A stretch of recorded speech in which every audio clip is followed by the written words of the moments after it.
Udah di baiklah. Assalamualaikum warahmatullahi wabarakatuh.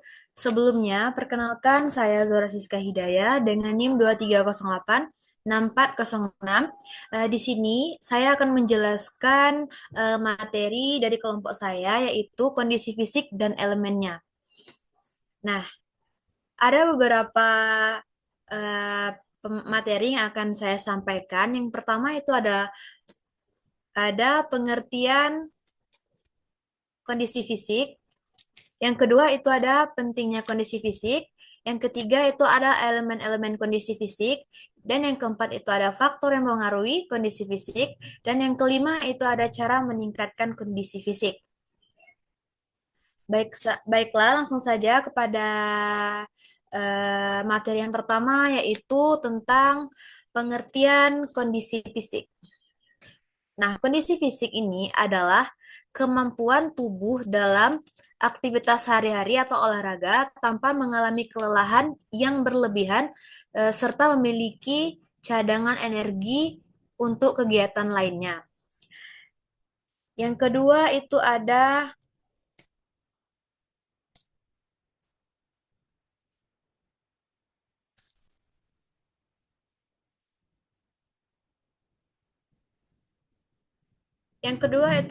pentingnya kondisi fisik. Jadi ada beberapa poin dalam pentingnya kondisi fisik ini. Yang pertama itu ada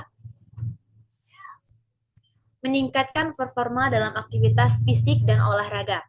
Nah, maksudnya yaitu performa dalam aktivitas fisik ini dan olahraga bergantung pada faktor seperti kekuatan, daya tahan, kelincahan, eh, dan fleksibilitas. Dengan melakukan latihan secara rutin, tubuh menjadi lebih terbiasa dengan aktivitas fisik tersebut. Contohnya yaitu seorang pemain sepak bola yang rutin melakukan latihan sprint dan dribbling akan memiliki kecepatan dan kontrol bola yang lebih baik saat bertanding. Baik, lanjut saja. Yang kedua yaitu tentang mengurangi risiko cedera. Nah, maksudnya itu cedera sering terjadi akibat kurangnya persiapan fisik, teknik yang salah, atau kelelahan saat berolahraga. Nah, pemanasan sebelum latihan, latihan kekuatan untuk memperkuat otot dan sendi, serta pendinginan setelah olahraga. Risiko cedera dapat diminimalkan. Contohnya yaitu seorang pemain basket yang rutin melakukan latihan pergerakan dan penguatan otot kaki akan lebih kecil kemungkinan ia mengalami cedera lutut saat melompat. Nah, yang ketiga itu ada menjaga kesehatan dan kebugaran tubuh. Nah, maksudnya yaitu aktivitas fisik yang teratur meningkatkan kesehatan jantung, paru-paru, serta memperbaiki siklus darah. Nah, selain itu, olahraga membantu mengontrol berat badan, mengurangi risiko penyakit kronis seperti diabetes dan hipertensi, serta meningkatkan sistem kekebalan tubuh. Tidak hanya itu, olahraga olahraga juga berperan dalam kesehatan mental dengan meningkatkan suasana hati melalui pelepasan hormon hormon endorfin. Nah, sebagai contohnya yaitu orang rutin berolahraga seperti bersepeda atau berenang, ia akan memiliki tekanan darah yang lebih stabil dan risiko penyakit jantung yang lebih rendah. Nah, terakhir itu ada membantu dalam aktivitas sehari-hari tanpa cepat lelah. Nah, maksudnya itu kebugaran yang baik memungkinkan seseorang menjalani aktivitas sehari-hari dengan lebih efisien tanpa mudah merasa lelah. Nah, contohnya seperti seorang pekerja yang memiliki daya tahan otot baik tidak akan mudah lelah meskipun harus berdiri lama saat ia bekerja. Nah, lanjut saja. Materi selanjutnya yaitu tentang elemen-elemen kondisi fisik. Nah, elemen-elemen kondisi fisik ini ada beberapa poin. Yang pertama itu ada kekuatan. Nah, kekuatan adalah kemampuan otot yang mengatasi beban atau tahanan dalam suatu usaha maksimal. Kelakuan ini penting dalam berbagai aktivitas fisik, terutama melibatkan daya ledak atau beban yang berat. Nah, sebagai contohnya yaitu seorang atlet angkat besi yang mampu mengangkat barbel dengan berat yang begitu besar. Yang kedua itu ada daya tahan. Nah, daya tahan ini adalah kemampuan tubuh untuk melakukan aktivitas dalam waktu lama tanpa mengalami kelelahan yang berlebihan. Nah, daya tahan ini juga terbagi menjadi daya tahan otot dan daya tahan kardivaskular. Nah, sebagai contohnya, pelari maraton yang mampu berlari sejauh 24 kilometer tanpa mengalami kelelahan yang ekstrem. Yang ketiga itu ada kecepatan atau speed.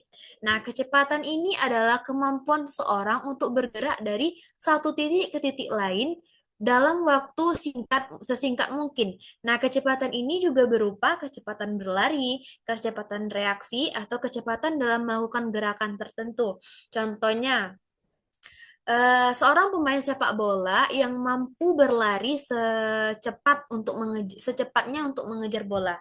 Nah, yang keempat itu ada kelincahan. Nah, kelincahan ini adalah kemampuan untuk mengubah arah atau posisi tubuh dengan cepat dan tepat tanpa kehilangan keseimbangan. Nah, kelincahan ini juga sangat penting dalam olahraga yang membutuhkan banyak perubahan arah. Contohnya sebagai seorang pemain basket yang dapat dengan cepat mengiringi bola melewati lawannya.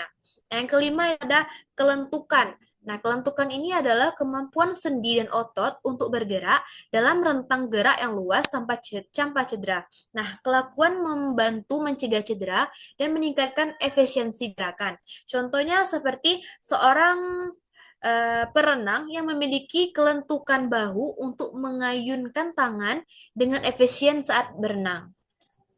Nah, yang keenam itu ada coordination atau koordinasi. Nah, koordinasi ini adalah kemampuan untuk mengontrol gerakan tubuh dengan baik, terutama dalam mengombinasikan gerakan beberapa bagian tubuh secara harmonis. Koordinasi melibatkan sistem saraf dan ototnya juga. Nah, contohnya yaitu seorang pemain tenis yang dapat memukul bola dengan akurat sambil bergerak. Nah, yang ketujuh itu ada keseimbangan. Nah, keseimbangan ini adalah kemampuan untuk mempertahankan posisi tubuh, baik dalam keadaan diam maupun bergerak. Keseimbangan sangat penting dalam olahraga yang membutuhkan kontrol tubuh yang baik. Nah, contohnya yaitu seorang selancar yang tetap stabil di atas papan selancar meskipun ombak yang begitu besar. Yang kedelapan itu ada reaksi atau reaction. Nah, reaksi ini adalah kemampuan untuk merespon rangsangan dengan cepat dan tepat. Reaksi ini sangat penting dalam olahraga yang membutuhkan keputusan yang cepat. Nah, contohnya yaitu seorang kiper sepak bola yang langsung melompat untuk menangkap bola saat lawan menendang ke gawang dia tersebut. Nah, materi yang selanjutnya yaitu tentang faktor yang mempengaruhi kondisi fisik. Nah, ada beberapa faktor yang mempengaruhi kondisi fisik. Yang pertama itu ada genetik dan faktor bawaan. Nah, genetik ini berperan dalam menentukan berbagai aspek kondisi fisik seperti struktur otot, kapasitas paru-paru, tinggi badan, dan potensi atletik seseorang. Nah, eh, seseorang yang memiliki orang tua atlet, misalnya cenderung memiliki predisposisi genetik untuk mendukung performa olahraga yang lebih baik. Nah, contohnya yaitu seorang anak yang lahir dari orang tua atlet pinter mungkin memiliki serat otot cepat yang lebih dominan sehingga lebih unggul dalam lari jarak pendek. Nah, selanjutnya yaitu ada pola latihan dan kebiasaan olahraga. Nah, jadi latihan yang teratur dan sesuai dengan kebutuhan individu sangat berpengaruh terhadap kondisi fisik. Pola latihan yang baik meningkatkan kekuatan, daya tahan, kecepatan, serta kemampuan tubuh dalam menghadapi aktivitas yang berat. Contohnya, seorang pemain sepak bola yang rutin melakukan latihan sprint dan dribbling akan memiliki kecepatan dan kelincahan yang lebih baik di lapangan. Yang ketiga itu ada pola makan dan asupan gizi. Nah, maksudnya itu makanan yang didominasi sehari-hari sangat berpengaruh terhadap energi, pemulihan otot, dan kesehatan tubuh secara keseluruhan. Nah, asupan gizi yang seimbang mendukung performa fisik dan daya tahan tubuh dalam menghadapi latihan atau aktivitas berat. Contohnya itu seorang eh, atlet lari jauh yang mengkonsumsi makanan kaya karbohidrat kompleks seperti nasi merah dan oatmeal untuk menjaga energi selama perlombaannya. Yang keempat itu ada gaya hidup dan aktivitas sehari-hari. Nah, maksudnya yaitu gaya hidup yang aktif dan kebiasaan sehari-hari berperan besar dalam menjaga kebugaran. Orang yang terbiasa melakukan aktivitas fisik ini memiliki kondisi fisik yang lebih baik dibandingkan mereka yang kurang bergerak. Nah, contohnya seseorang yang terbiasa menggunakan sepeda atau berjalan kaki ke tempat kerja, ia memiliki daya tahan kardiovaskular yang lebih baik dibandingkan mereka yang sering menggunakan kendaraan. Nah, yang kelima itu ada istilah is- istirahat atau pemulihan yang cukup.